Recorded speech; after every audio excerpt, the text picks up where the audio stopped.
A concussion is no laughing matter. In fact, it is estimated between 1.5 and 3.8 million Americans may be affected by a concussion every year. And yet, concussions often go undetected, or worse, untreated. At Life Care Medical Center, we're dedicated to the diagnosis and treatment of concussions. It is because of that commitment that we've produced a short video highlighting the importance of baseline testing in student athletes and the steps we take to aid in the return to good health following a concussion. These steps are in line with the Minnesota State High School League's implementation of the National Federation of State High School Associations playing rules related to concussion and concussed athletes. I think a concussion is a bruising of your brain or a trauma inside your skull. I think a concussion is when there's trauma caused to your head and hitting against some type of surface. It doesn't have to be direct. It's an injury to the brain that we can't see. With a broken arm or broken leg, you get a cast. With concussion, nobody knows that you're hurt really unless you tell them. And I believe anytime there's altered consciousness, I would consider that to be potentially a concussion. A concussion is part of my life now. Things aren't the same as they used to be. What is a concussion? A concussion can change your whole life. Concussion. It's a type of traumatic brain injury caused by a bump, blow, or jolt to the head that can change the way your brain normally works. Concussions can also occur from a fall or blow to the body that causes the head and brain to move and impact inside the skull. No two concussions are ever the same. As much as you and I are an individual, each injury is an individual. They may present with completely different signs, symptoms. There's no two concussions that are ever the same. It is estimated that 1.6 to 3.8 million people in the U.S. are affected by concussions each year. Most sports and recreation traumatic brain injuries for boys and girls ages 10 to 19 occur while playing football, basketball, soccer, or while bicycling and playground activities. It's important that you quickly assess the situation. You should be alert to the symptoms of a concussion. Symptoms may include a dazed or stunned look, confusion, clumsiness, slow to answer questions, vomiting, and loss of memory. Finally, should you observe any of these signs, you should immediately contact a healthcare professional. Policy and procedure for treating concussions at Life Care Medical Center's rehab services are in line with both Minnesota statute and the Minnesota State High School League's implementation of the National Federation of State High School Associations policies. We have to train our coaching staff at all levels to make sure that they are aware of what the signs and symptoms are, and they have someone dedicated on their staff. So when an athlete comes off, the assistant coaches are also watching. But we also train our kids. Our kids know what's going on. And I think concussion awareness becomes just part of their athletic experience, whether it's getting a physical, getting parent approval to be in it. It just becomes another part of their checkoff list, which is a good thing. If they have symptoms, we choose to sit them out. And if we're not sure, it comes down to when in doubt, we will sit them out. And we're going to protect the kids. Currently, Life Care Rehab participates with the area schools to include Warroad, Roseau, Badger, Greenbush, Middle River. We go into the schools and complete the baseline testing with all athletes ages 13 to 19. They're required to complete the baseline testing every 2 years. The impact test is a standardized computer-based evaluation that essentially creates data for us to refer back to.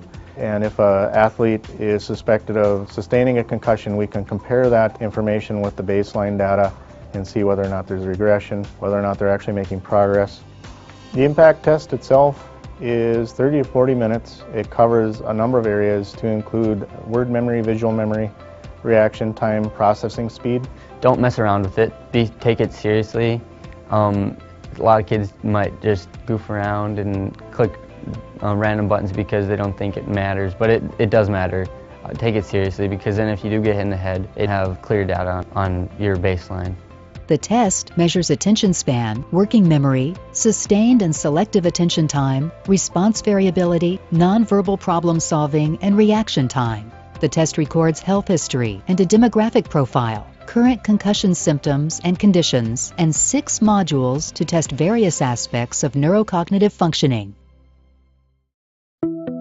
Before students return to the classroom, Life Care outlines recommendations and strategies to help address cognitive, behavioral, social, and emotional symptoms at school. These recommendations include working in a quiet area such as a library to avoid loud noise, avoiding brightly lit areas, allowing a student to complete testing away from a large classroom setting, avoiding excessive use of electronics, including computers, possible half or full days away from school until symptoms have resolved. I went to my doctor and he told me that I needed rest and I needed to stay in the dark and just take things slowly.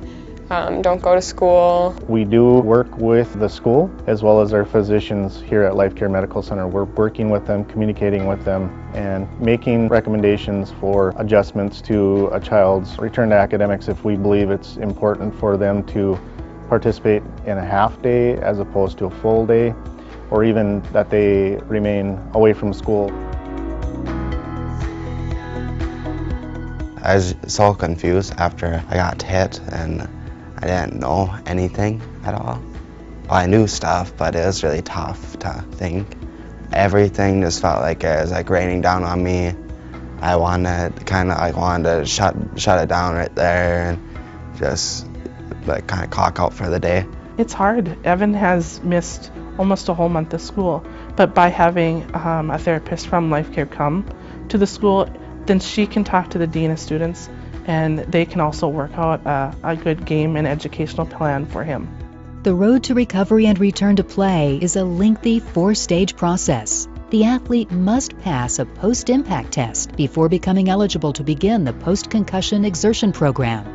The therapist may also perform a vestibular evaluation to check the student's balance. A dysfunction of the vestibular system is characterized by a combination of symptoms, including vertigo and dizziness, nystagmus or involuntary movement of the eyes, ataxia, or a loss of coordination, and nausea.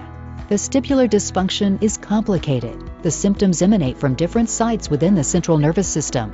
Stage 1 of the return to play protocol is very light aerobic conditioning, and the idea here is to hit a target heart rate of 30 to 40% of their peak.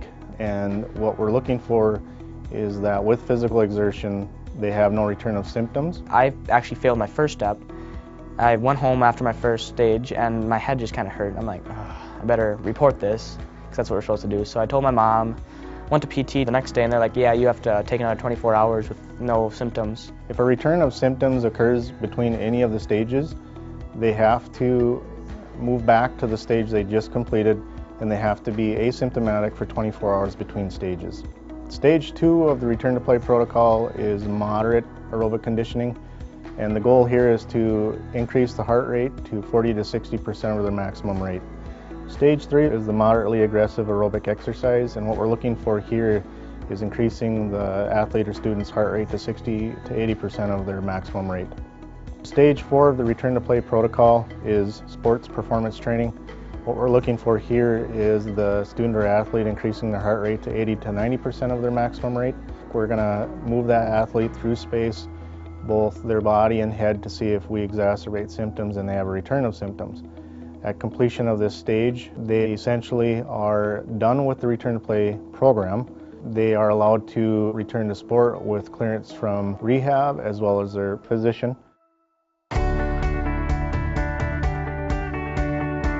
Having a partnership with a local healthcare provider is extremely important, and Roseau Public Schools and Life Care Medical Center do a great job of working together and partnering to do things that are in the best interest of our students.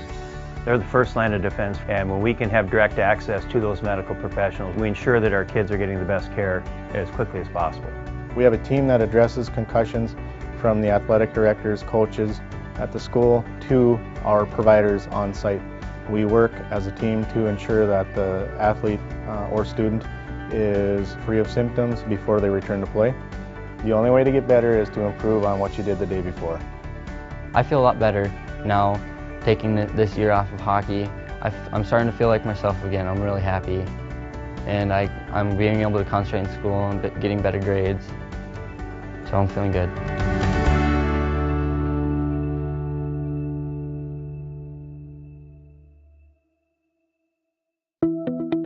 Concussions are serious business, but sometimes humor is a good way to get people's attention. As part of our concussion campaign, we united students from throughout Roseau County to star in a light-hearted commercial which shows concussions are not limited to student athletes.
If you or someone you know has had an injury to the head, or if a concussion is suspected, seek immediate medical help, or in an emergency, call 911. For additional information, please visit our website at www.lifecaremedicalcenter.org or call 218-463-4787.